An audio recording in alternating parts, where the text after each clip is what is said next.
आणि असे लव जिहादचे प्रकरण दुर्दैवानं काही ठिकाणी समोर आलेत, परंतु त्यात पोलीस दलाचा अपयश असं म्हणणार नाही मी. कारण कुठल्या व्यक्तिगत पातळीवरच्या घटना ज्या आहेत ह्या जशा समोर आल्या तशा तक्रारी समोर आल्या, तातडीनं त्या आरोपींना अटक करण्यात आली, त्यांच्यावर कारवाई करण्यात आली.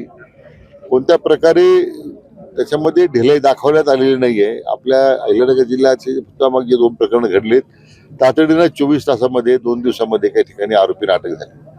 आता हा एक सामाजिक प्रश्न दुर्दैवानं तो तयार होतोय.